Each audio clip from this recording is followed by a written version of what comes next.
नमस्कार, जय श्रीराम. अभय ॲस्ट्रोलॉजिकल अकॅडमीमध्ये आपलं सर्वांचं स्वागत आहे. मान किंवा गर्दन या विषयावर आज आपण पुढील माहिती घेणार आहोत. आपण अनेकदा काही लोकांचे स्वभाव हट्टी, आग्रही किंवा दुराग्रही पाहतो. अशा लोकांची मान जाड, आखूड असून त्यांचं डोकं गोल किंवा घड्याच्या आकाराचं असतं.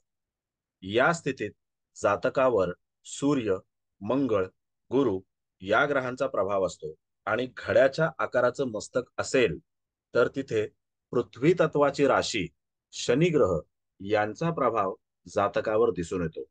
जो जातक विलासी वृत्ती, हौशी स्वभावाचा असतो, अशांची मान आखूड, बांधेसूद आणि वळीदार असते.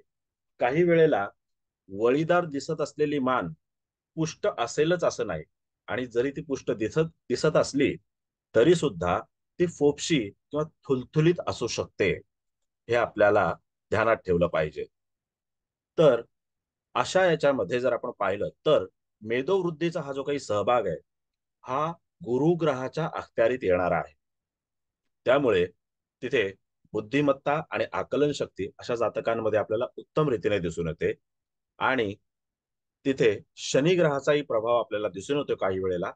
कारण शनी ग्रहाकडे वात हा जो काही प्रकार आहे तो शनी ग्रहाकडे आहे.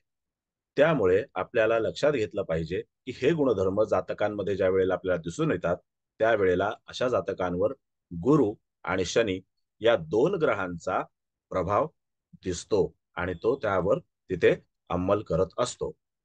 परंतु सुस्त आणि आळशी स्वभाव हे जे काही गुणधर्म आहेत, हे देखील आपल्याला शनी आणि गुरु या दोन ग्रहांमुळेच जातकामध्ये दिसून येत असतात. नमस्कार. व्हिडिओ तुम्हाला आवडला असेल तर शेअर करा, लाईक करा, सबस्क्राईब करा आणि कमेंट करा. जय श्रीराम.